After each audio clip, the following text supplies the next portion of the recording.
Did you know that the strategy Red Bull used in Baku wasn't part of the initial plans and was Verstappen's idea?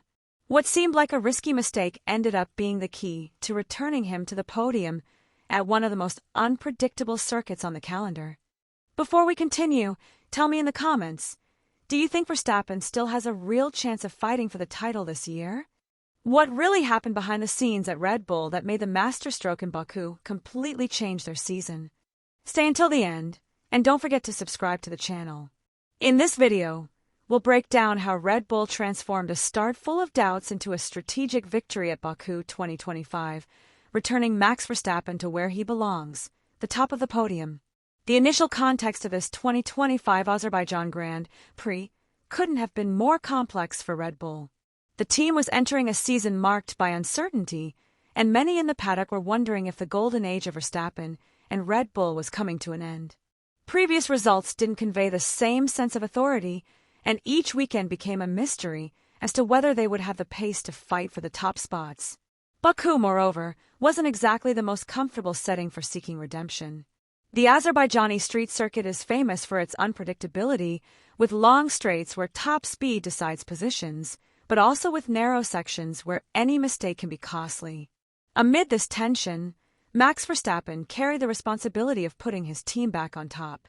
The Dutchman knew the season was slowly slipping away from him, and that each race, without a convincing result, further distanced him from the championship fight. His position in the standings didn't reflect the dominance of yesteryear, and although he remained the team's benchmark, he needed to make a statement that would send a clear message: Red Bull still had something to fight for. Media pressure was also intense, with rumors of Verstappen becoming frustrated with the lack of progress and voices beginning to question whether his run of dominance was over. Internally, the arrival of Laurent Mekies as team principal had marked a shift in decision-making. Red Bull was in the midst of a restructuring process and still adjusting to the new management philosophy, which was much more open to driver feedback. But this change, while positive, raised doubts about how it would translate into immediate results. In Baku, more than any other race, this new era was being put to the test, and the risk of failure could mean sinking back into inconsistency. The strategy Red Bull planned to adopt to survive the chaos that always characterizes Baku. Some journalists claim the team would opt for a conservative approach, prioritizing scoring points over taking risks with aggressive decisions. Others, however, argue that Verstappen had pushed for something completely different, an unexpected move that could change the course of the race. The truth is, the paddock was divided between those who saw Red Bull as resigned and those who sensed they had an ace up their sleeve. Verstappen's insistence on starting the race on hard tires was one of the most talked about topics. This choice, which seemed risky and even reckless on a street circuit, was seen by some rivals as a desperate attempt by Red Bull to differentiate itself. However, there were also voices that interpreted the decision as a show of authority from the Dutchman, demonstrating that he still trusted his ability to read the dynamics of a race as unpredictable as Baku better than anyone. There was talk that Verstappen, beyond being a driver, was taking on a strategic role within the team, and this further fueled the anticipation of what would happen on Sunday. Furthermore, the rumors were not limited to tire strategy alone. There were also comments about internal tensions within the team and how Laurent Mekies' arrival had changed the dynamic at Red Bull. Some claimed that Verstappen had gained more influence in decision-making, while others asserted that this new era was not yet solid enough. The echo of these speculations reinforced the feeling that Red Bull was at a crossroads, where every decision could tip the scales between glory and failure. Red Bull arrived in Baku in a state of transformation that was still in full swing. The team was undergoing a restructuring process under the leadership of Laurent Mekies, who sought to implement a more open philosophy based on direct feedback from the drivers.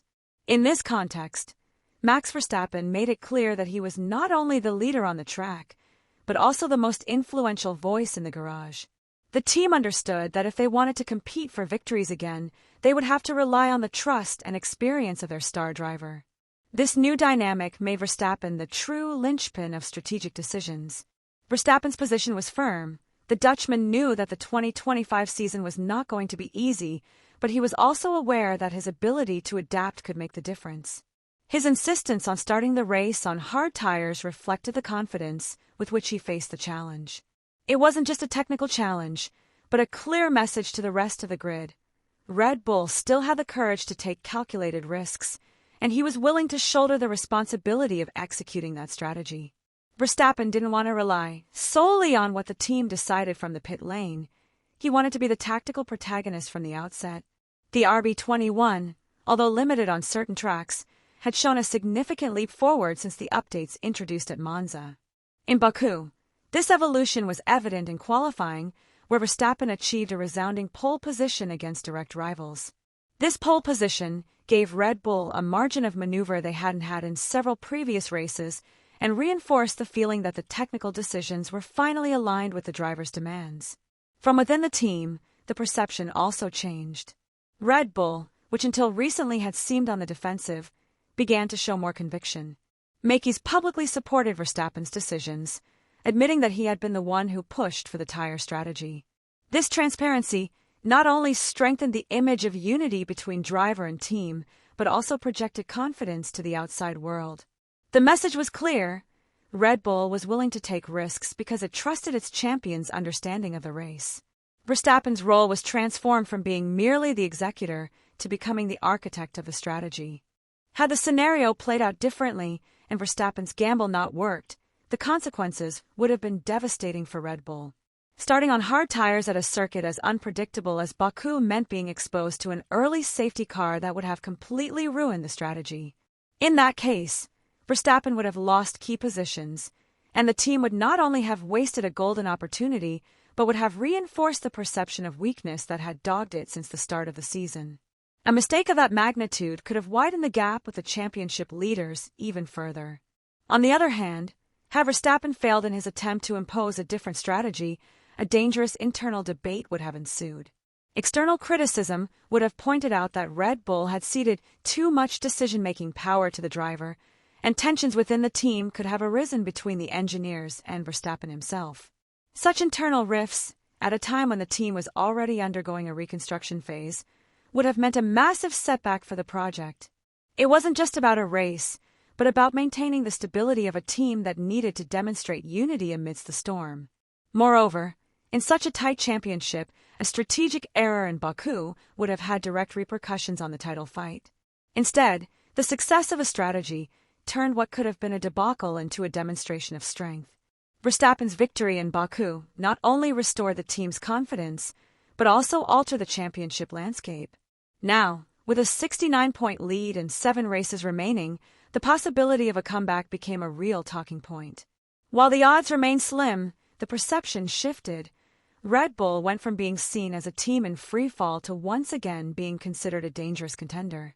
This psychological transformation, both inside and outside the team, is one of the greatest consequences of getting the strategy right.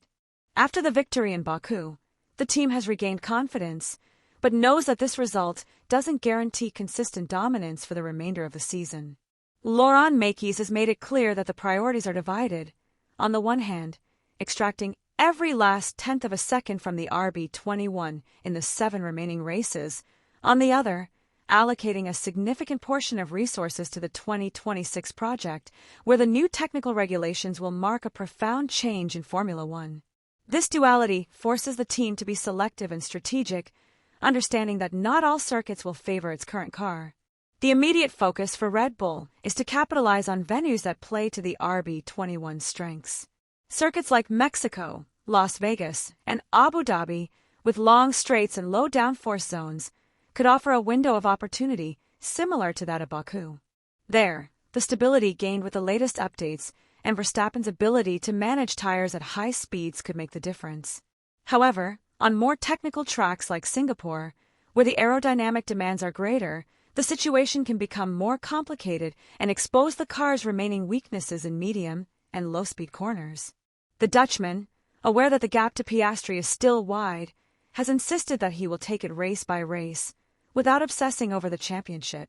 This approach can be an advantage, as it allows him to drive with less pressure and maximize every opportunity that arises. However, the simple fact of having cut back on important points and returning to the top of the podium has both the team and the fans starting to dream of a historic comeback. In conclusion, what happened in Baku was not just another victory in Max Verstappen's record, but confirmation that Red Bull still retains the ability to reinvent itself in the most critical moments.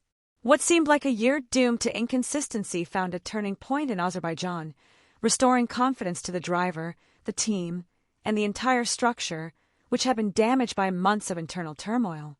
The risky strategy of starting on hard tires not only made a difference on the track, but also symbolized a change in mentality, a willingness to take calculated risks to regain lost prominence. The impact of this victory goes far beyond the immediate result.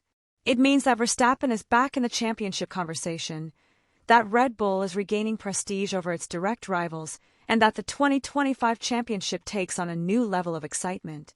Although the gap to Piastri remains considerable, simply keeping the hope of a comeback alive is enough to keep the upcoming races eagerly awaited. Now the question is inevitable.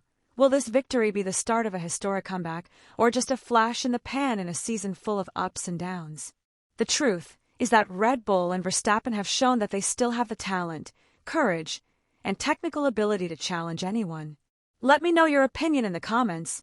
Do you think Max can close the gap needed to fight for the championship in Abu Dhabi, or is Piastri's lead already unattainable? Don't forget to subscribe to the channel.